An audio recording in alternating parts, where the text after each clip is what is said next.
সঠিক পথে চলা, সত্য কথা বলা, মুমিনের গুণাবলী। আলহামদুলিল্লাহি রব্বিল আলামিন ওয়াসসালাতু ওয়াসসালামু আলা সাইয়্যিদিল মুরসালিন। আম্মা বা'দ, ফাআউযু বিল্লাহি মিনাশ শাইতানির রাজীম। বিসমিল্লাহির রহমানির রহিম। আসসালাতু ওয়াসসালামু আলাইকা ইয়া রাসূলাল্লাহ, আসসালাতু ওয়াসসালামু আলাইকা ইয়া হাবিবাল্লাহ, আসসালাতু ওয়াসসালামু আলাইকা ইয়া নবিয়াল্লাহ ওয়া আলা আলিকা ওয়া সাহাবিকা ইয়া নূরাল্লাহ।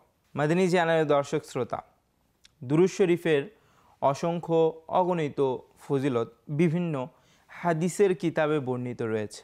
তার মধ্যেই একটি ফজিলত যা মুসনাদুল ফিরদাউস কিতাবের মধ্যে বর্ণিত রয়েছে। নবী করিম রউফুর রহিম সাল্লাল্লাহু তাআলা আলাইহি ওয়া আলিহি ওয়াসাল্লাম ইরশাদ করেছেন, হে লোকেরা, নিঃসন্দেহে কিয়ামত দিবসের ভয়াবহতা এবং হিসাব নিকাশ থেকে তাড়াতাড়ি মুক্তিপ্রাপ্ত ব্যক্তি সেই হবে যে দুনিয়াতে তোমাদের মধ্যে আমার প্রতি অধিক হারে দুরূদ শরীফ পাঠ করবে। জি মাদানী চ্যানেলের দর্শক শ্রোতা, নবী করিম রউফুর রহিম সাল্লাল্লাহু তাআলা আলাইহি ওয়া আলিহি ওয়াসাল্লাম কিয়ামতের ভয়াবহতা থেকে বাঁচার একটি মাদানী উপায় আমাদেরকে বলে দিয়েছেন, আর সেটি হচ্ছে দুরূদ শরীফ পাঠ করা। সুতরাং আমাদেরকে অধিক হারে দুরূদ শরীফ পাঠ করতে হবে। সাল্লু আলাল হাবিব সাল্লাল্লাহু তাআলা আলা মুহাম্মদ সাল্লাল্লাহু আলাইহি ওয়া আলিহি ওয়াসাল্লাম। মাদানী চ্যানেলের দর্শক শ্রোতা, আমাদের অনুষ্ঠান মুমিনের গুণাবলীতে আপনাদের সবাইকে জানাই স্বাগতম।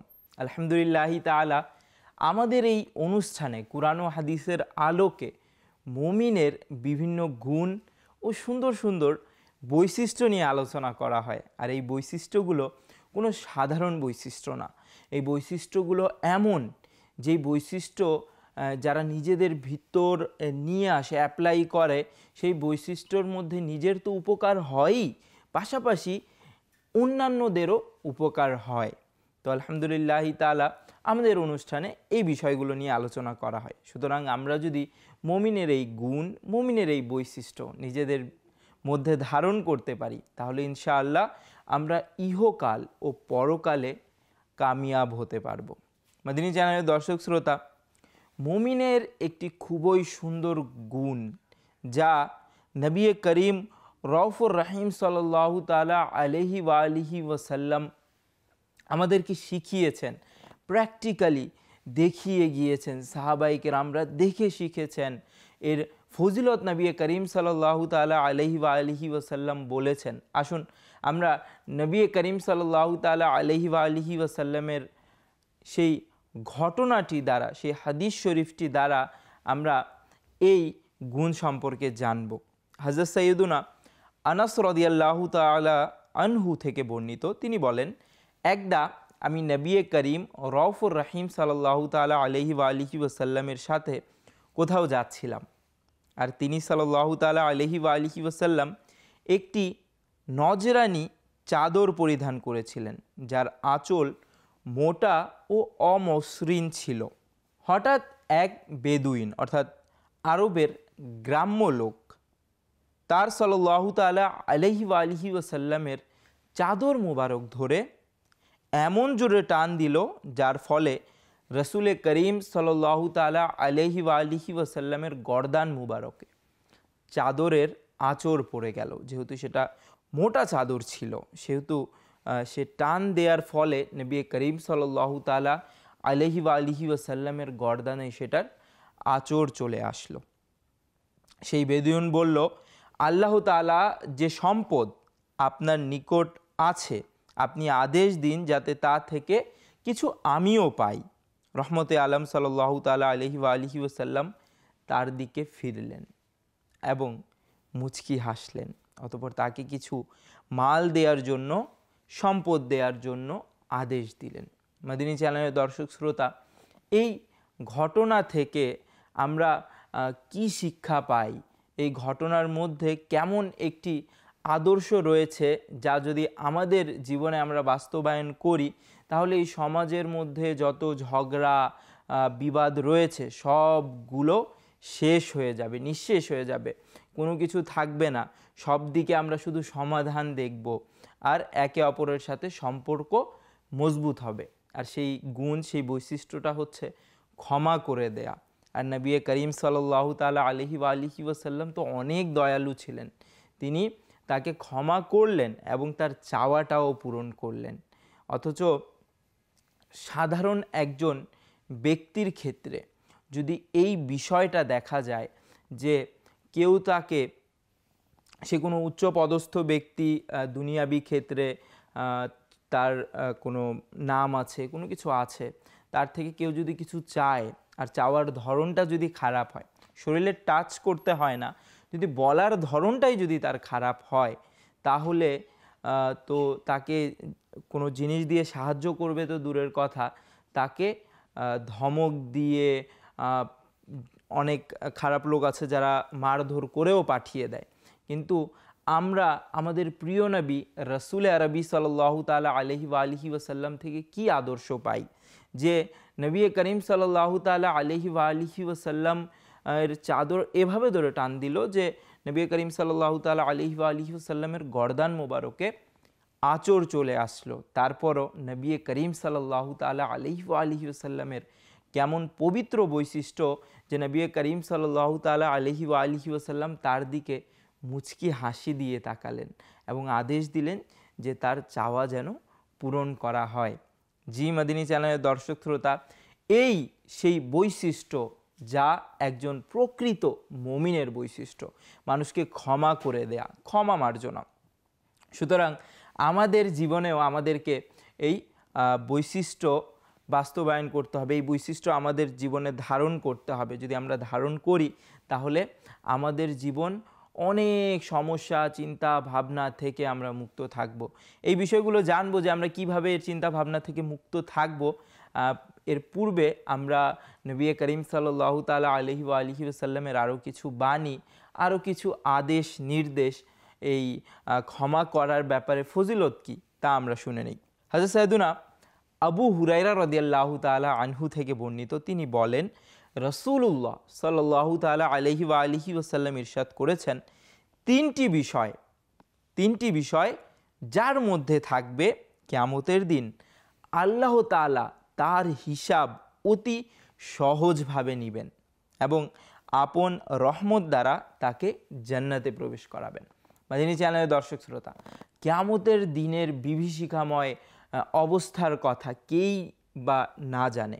একজন সাধারণ মুসলমান থেকে নিয়ে উচ্চতর শিক্ষিত জ্ঞানী আলিম ওলামারাও কিয়ামতের বিভীষিকাময় সম্পর্কে জানে, একটু কম আর একটু বেশি, কিন্তু সবাই জানে যে এই হিসাবটা দেয়া কোনো সাধারণ ব্যক্তির পক্ষে, স্বাভাবিকভাবে যদি আল্লাহ তাআলার দয়া না হয় তাহলে সম্ভব না, খুবই জটিল, খুবই কঠিন। তারপরও নবী করিম সাল্লাল্লাহু তাআলা আলাইহি ওয়া আলিহি ওয়াসাল্লামের যদি আমরা আদর্শ ফলো করি, যদি নবী করিম সাল্লাল্লাহু তাআলা আলাইহি ওয়া আলিহি ওয়াসাল্লাম যে অর্ডার আমাদেরকে দিয়ে গিয়েছেন সেই অর্ডার অনুযায়ী যদি আমরা চলি, আমরা নবী করিম সাল্লাল্লাহু তাআলা আলাইহি ওয়া আলিহি ওয়াসাল্লামকে অনুসরণ করি, আল্লাহ তাআলা চাইলে আমাদের জন্য সেই হিসাব নিকাশ সহজ হয়ে যাবে।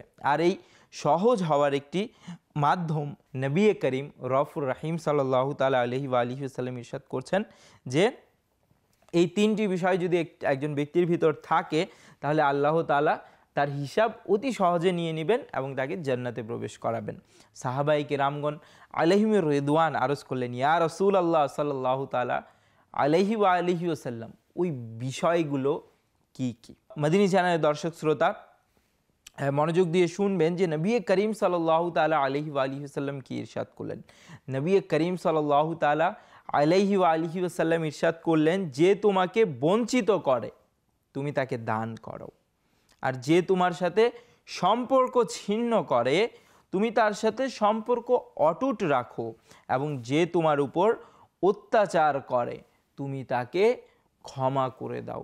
জি মাদিনী চ্যানেলের দর্শক শ্রোতা, এই তিনটি বৈশিষ্ট্য যদি আমরা দেখি যে এগুলো ক্ষমার মধ্যে পড়ে, আর এগুলো একটি উত্তম ক্ষমার রূপ, যে কেউ আপনাকে বঞ্চিত করলো আর আপনি তাকে দান করলেন, আর কেউ আপনার সাথে সম্পর্ক ছিন্ন করলো, আপনি শুধু তাকে ক্ষমা করে দিলেন না, বরং তার সাথে সম্পর্ক অটুট রাখলেন, সম্পর্ক ঠিক রাখলেন।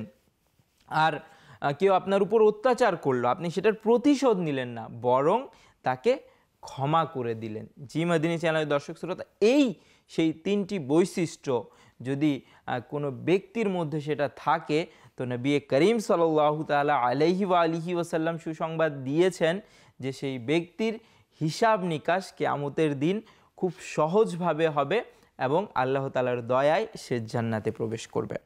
আরও অনেক সুন্দর সুন্দর ফজিলত রয়েছে, যেমন হযরত সাইয়েদুনা উবাই বিন কাব রাদিয়াল্লাহু তাআলা আনহু থেকে বর্ণিত, রসুল করিম রউফুর রহিম সাল্লাল্লাহু তাআলা আলাইহি ওয়া আলিহি ওয়াসাল্লাম ইরশাদ করেছেন, যার এটা পছন্দ যে জান্নাতে তার জন্য প্রাসাদ নির্মাণ করা হোক এবং তার মর্যাদা বৃদ্ধি করা হোক, তার উচিত যে তার উপর জুলুম করে সে যেন তাকে ক্ষমা করে দেয়, আর যে তাকে বঞ্চিত করে সে যেন তাকে দান করে, এবং যে তার সাথে সম্পর্ক ছিন্ন করে সে যেন তার সাথে সম্পর্ক অটুট রাখে। জি মাদিনী চ্যানেলের দর্শক শ্রোতা, জান্নাতের মধ্যে প্রাসাদ, আল্লাহ তাআলা প্রদত্ত প্রাসাদ পাওয়ার, যা দুনিয়ার, যা আমরা দেখে অনেকে ঈর্ষা করি, অনেকে আশা করি যে যদি আমার এমন বাড়ি থাকতো, যদি আমার এমন ঘর থাকতো, এই সুন্দর মহলটা যদি আমিও করতে পারতাম, আমিও যদি বানাতে পারতাম, অনেকে আশা করে কমপক্ষে আমি যেন সেটা দেখতে পারতাম মন ভরে। তো প্রিয় ইসলামী ভাইরা, দুনিয়ার এই সমগ্র মহল ইত্যাদি থেকে অনেক উত্তম সেই জান্নাতের মহল যদি আমরা পেতে চাই, তাহলে এই বৈশিষ্ট্য আমাদের ভিতরে ধারণ করতে হবে। এই নবী করিম সাল্লাল্লাহু তাআলা আলাইহি ওয়া আলিহি ওয়াসাল্লামের পবিত্র আদর্শ আমাদেরকে নিজের করে নিতে হবে। আল্লাহর নবী রসুল আরবি হুজুর সাল্লাল্লাহু তাআলা আলাইহি ওয়া আলিহি ওয়াসাল্লাম ইরশাদ করেছেন, সদকা করার কারণে সম্পদ কমে না, আর বান্দা কারো অপরাধ ক্ষমা করলে আল্লাহ তাআলা তার সম্মান বৃদ্ধি করবেন, এবং যে ব্যক্তি আল্লাহ তাআলার জন্য বিনয় অবলম্বন করে আল্লাহ তাআলা তাকে শ্রেষ্ঠত্ব দান করেন। জি মাদিনী চ্যানেলের দর্শক শ্রোতা, এটা সহিহ মুসলিম শরীফের হাদিস যে যদি ক্ষমা করে দেয়া হয় তাহলে আল্লাহ তাআলা সম্মান বৃদ্ধি করে। তো আমরা তো নিজের সম্মানের জন্য অনেক কিছু করে থাকি, অনেক কিছু করতে চাই, বা অনেকেই এরকম একটা আশা থাকে যে আমার সম্মান বৃদ্ধি হোক। তো আমরা সাধারণ মানুষের জন্য বিভিন্ন কিছু করি সম্মান বৃদ্ধি হওয়ার জন্য, কিন্তু যদি আমরা এই কাজগুলো আল্লাহ তাআলার সন্তুষ্টির উদ্দেশ্যে করি, সন্তুষ্টির উদ্দেশ্যে, যে কোনো মানুষকে ক্ষমা করে দেয়া, কোনো মানুষের ভুল মাফ করে দেয়া, তাহলে স্বয়ং আল্লাহ তাআলা এই সেই ক্ষমাকারী ব্যক্তিকে মর্যাদা দান করবেন, সম্মান বৃদ্ধি করবেন তার। জি মাদিনী চ্যানেলের দর্শক শ্রোতা, এটাই সহিহ মুসলিম শরীফের হাদিস। তো আমাদেরকে ওই হাদিসের উপর আমল করতে হবে। আর সম্মান করার কেমনই বা ফজিলত, নবী করিম রউফুর রহিম সাল্লাল্লাহু তাআলা আলাইহি ওয়া আলিহি ওয়াসাল্লাম ইরশাদ করেন, আল্লাহ তাআলা ক্ষমাশীল এবং আল্লাহ তাআলা ক্ষমা করাকে পছন্দ করেন। তো আমরা তো সাধারণ ভুল হয়ে যায়, শয়তানের কুমন্ত্রণায় এসে আমরা অনেকগুলো ভুল করে ফেলি। তো আমরা যদি একটু চিন্তা করি যে এই যে এত এত ভুল প্রতিদিন করেই যাচ্ছি, যা যদি আমি প্রাপ্তবয়স্ক হওয়ার পর থেকে গুণা শুরু করি, গণনা করা শুরু করি, তাহলে হয়তো বা শেষ করা যাবে না গুণে। এমনকি আমার মনেও নেই যে আমি কতগুলো ভুল করেছি, আমার দ্বারা আল্লাহ তাআলার অবাধ্যতা হয়েছে। ইভেন শয়তানের কুমন্ত্রণায় জানা বুঝার পরও হয়ে যাচ্ছে। তো এই ভুলগুলো যদি আল্লাহ তাআলা ক্ষমা না করেন তাহলে আমাদের কি অবস্থা হবে? এই চিন্তা যদি আমরা নিজেদের ভিতর ধারণ করতে পারি তাহলে খুব সহজ হবে অন্যের ভুলের কারণে ক্ষমা করে দেওয়া। যখন আমি চিন্তা করব যে আমি যেভাবে আল্লাহ তাআলার অবাধ্যতা করছি, আল্লাহ তাআলা চাইলে তো আমার রিজিক বন্ধ করে দিতে পারেন, আল্লাহ তাআলা চাইলে আমার সাথে যেমন খুশি তেমন করতে পারেন, আমি আল্লাহ তাআলার অবাধ্যতা করেই যাচ্ছি, কিন্তু আল্লাহ তাআলা আমাকে ক্ষমা করে দিচ্ছেন। তো আমি কি পারি না ছোটোখাটো বিষয়ে একজন মানুষকে ক্ষমা করে দেওয়া, একজন আল্লাহ তাআলার বান্দাকে ক্ষমা করে দেয়া। যদি আমি ক্ষমা করে দেই তো আল্লাহ তাআলা আমার উপর আরও দয়া করবেন, আরও রহমত নাজিল করবেন। হতে পারে আমরা যেই গুনাহগুলো শয়তানের কুমন্ত্রণায় করছি সেই গুনাহগুলো থেকেও বেঁচে যেতে পারি আর আল্লাহ তাআলার দয়ায় জান্নাত লাভ করতে পারি। মাদিনী চ্যানেলের দর্শক শ্রোতা, হযরত সাইয়্যিদুনা মুসা কালিমুল্লাহ আলা নবিয়্যিনা ওয়া আলাইহি সালাতু ওয়াসসালাম আরজ করলেন, হে মহান আল্লাহ, তোমার কাছে কোন ধরনের বান্দা অধিক সম্মানিত? ইরশাদ করলেন যে প্রতিশোধ নিতে সক্ষম হওয়া সত্ত্বেও ক্ষমা করে দেয়। মাদিনী চ্যানেল দর্শক শ্রোতা, আরও হযরত সাইয়্যিদুনা জারীর রাদিয়াল্লাহু তাআলা আনহু থেকে বর্ণিত সরকারে দো আলম নূরে মুজাসসাম নবী করিম সাল্লাল্লাহু তাআলা আলাইহি ওয়া আলিহি ওয়াসাল্লাম ইরশাদ করেছেন, যে দয়া করে না তার উপর দয়া করা হবে না, আর যে ক্ষমা করে না তাকে ক্ষমা করা হবে না। মাদিনী চ্যানেলের দর্শক শ্রোতা, এই হাদিসটা খুব মনোযোগ সহকারে বোঝা দরকার, যে দয়া করে না তার উপর দয়া করা হবে না, যে ক্ষমা করে না তার উপর ক্ষমা করা হবে না। অবশ্যই একজন কেউ ভুল করলে, আমি যদি স্বামী হই, অর্থাৎ আমি যদি কারো স্বামী হই, তো আমার স্ত্রী যদি ভুল করে আমি যেন তাকে ক্ষমা করে দিই। কারণ বেশিরভাগ ক্ষেত্রে দেখা যায় যে স্বামীর প্রভাবটা ঘরে বেশি থাকে। তো যদি স্বামী ক্ষমা করা শুরু করে দেয় স্ত্রীকে, তো স্ত্রীর ভালোবাসাও বৃদ্ধি পাবে আর সাথে সাথে পরিবারের মধ্যে সুসম্পর্ক বজায় থাকবে, একটা সুখী পরিবার হিসেবে সেটা গণ্য হবে। যখন একজন ক্ষমতাশীল ব্যক্তি পরিবারের মধ্যে, যার কাছে পাওয়ার রয়েছে, সে পরিবারকে নিয়ে চলে, পরিবারের প্রধান, সে যখন ক্ষমা করা শুরু করে দেয়, সে যখন বড় বড় বিষয়কে খুব সহজভাবে সবার জন্য সমাধান করে দেয়, তখন দেখা যায় পরিবারের মধ্যে আর দুঃখ থাকে না। একটি কষ্ট আসলেও, অনেক খারাপ সময় আসলেও তারা সবাই নিজেদেরকে খুব সুন্দরভাবে নিয়ে চলতে পারে। তাহলে দেখা যায় কি, যে যখন একে অপরকে ক্ষমা না করার অভ্যাস থাকে, রাগ দেখানোর অভ্যাস থাকে, তখন কি হয়, যে কেউ একজন ভুল করলো বা কোনো একটা খারাপ অবস্থা পরিবারের উপর দিয়ে যাচ্ছে, তখন একে অপরকে দোষারোপ করে সেই খারাপ অবস্থাকে আরও খারাপ করে নেওয়া হয়, যার কারণে পরিবার ভঙ্গ হয়, সম্পর্ক ছিন্ন হয়। আর এই সব কিছু আমরা বজায় রাখতে পারি মুমিনের এই সুন্দর একটি বৈশিষ্ট্য দিয়ে, তা হচ্ছে ক্ষমা করা। জি মাদিনী চ্যানেলের দর্শক শ্রোতা, সাইয়্যিদুনা উকবা বিন আমির রাদিয়াল্লাহু তাআলা আনহু থেকে বর্ণিত, তিনি বলেন, আমি রাসূল করিম সাল্লাল্লাহু তাআলা আলাইহি ওয়া আলিহি ওয়াসাল্লামের সাক্ষাতের সৌভাগ্য অর্জন করলাম। তখন কাল বিলম্ব না করে তৎক্ষণাৎ হুজুর সাল্লাল্লাহু তাআলা আলাইহি ওয়া আলিহি ওয়াসাল্লামের মুবারক হাত ধরে ফেললাম এবং তিনি সাল্লাল্লাহু তাআলা আলাইহি ওয়া আলিহি ওয়াসাল্লাম দ্রুত আমার হাত ধরলেন। অতঃপর ইরশাদ করলেন, হে উকবা, ইহকাল ও পরকালের সর্বোত্তম চরিত্র হচ্ছে তুমি তার সাথে সদ্ভাব রাখবে যে তোমাকে পরিত্যাগ করে, আর যে তোমার উপর জুলুম করে তুমি তাকে ক্ষমা করে দিবে। আর যে ব্যক্তি জীবিকায় প্রশস্ততা এবং দীর্ঘায়ু কামনা করে, সে যেন আপন আত্মীয় স্বজনের সাথে উত্তম ব্যবহার করে। মাদিনী চ্যানেলের দর্শক শ্রোতা, এই সুন্দর সুন্দর ফজিলত, জীবিকার মধ্যে প্রশস্ততা, রিজিকের মধ্যে বরকত এবং হায়াত, যদি আমরা দীর্ঘ হায়াত কামনা করি, তাহলে নবী করিম সাল্লাল্লাহু তাআলা আলাইহি ওয়া আলিহি ওয়াসাল্লাম খুব সুন্দর একটি আমল দিয়ে দিয়েছেন, যে আত্মীয় স্বজনের সাথে উত্তম ব্যবহার করা। আর মাদিনী চ্যানেল দর্শক শ্রোতা, কি দেখা যায় যে স্বাভাবিক ক্ষেত্রে কেউ হয়তো বা চিন্তা করতে পারে যে আমি তো আত্মীয় স্বজনের সাথে ভালো ব্যবহার করি, কিন্তু আসল ভালো ব্যবহার, উত্তম ব্যবহারের সময় কখন হয়? যখন সে কোনো খারাপ কথা বলে দিল, কটু কথা বলে দিল, বা সে কোনো ভুল করলো বা অপরাধ করলো, সেই সময়টা হয় যে উত্তম ব্যবহারের। বাকি যদি অন্যান্য সময় সে যদি আমাকে খাওয়ায়, আমার জন্য ভালো কিছু করে বা ভালো কাজ করছে, কোনো অপরাধ করেনি, ঠিক চলছে, সব কিছু ঠিক আছে, তাহলে তো আমি হাসি খুশি দিয়ে দেখা সাক্ষাৎ করব, এটাই তো স্বাভাবিক। কিন্তু উত্তম ব্যবহারের সঠিক সময় কোনটা? যখন তার দ্বারা কোনো ভুল হয়ে গেল, কোনো অপরাধ করে ফেললো বা খারাপ ব্যবহার করে ফেললো আমার সাথে, কিন্তু তা সত্ত্বেও আমি তাকে ক্ষমা করে দিলাম।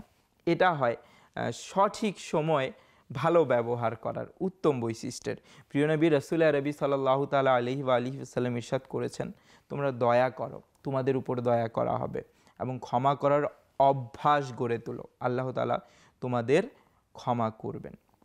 আরও একটি খুব সুন্দর ফজিলত বর্ণিত রয়েছে হযরত সাইয়েদুনা আনাস রাদিয়াল্লাহু তাআলা আনহু থেকে বর্ণিত। হুজুরে পুরনূর সাল্লাল্লাহু তাআলা আলাইহি ওয়া আলিহি ওয়াসাল্লাম ইরশাদ করেছেন, কিয়ামতের দিন ঘোষণা করা হবে, যে ব্যক্তির প্রতিদান আল্লাহ তাআলার বদান্যতার দায়িত্বে রয়েছে সে যেন উঠে আর জান্নাতে চলে যায়। জিজ্ঞাসা করা হবে, কার জন্য প্রতিদান রয়েছে? ঘোষণাকারী বলবে, ওই সমস্ত লোকেরা যারা ক্ষমা প্রদর্শন করে থাকে। তখন হাজারো লোক দাঁড়িয়ে যাবে আর বিনা হিসেবে জান্নাতে প্রবেশ করবে। আমরাও দোয়া করি, ইয়া আল্লাহ বিনা হিসেবে জান্নাত নসিব করে দাও, ইয়া আল্লাহ তাআলা বিনা হিসেবে জান্নাত নসিব করে দাও, ইয়া আল্লাহ তাআলা আমি তো হিসেব দিতে পারবো না, আমার তো অনেক গুনাহ, অনেক ভুল ত্রুটি, আমি হিসেব দিতে পারবো না, মওলা বিনা হিসেবে জান্নাত দান করে দাও।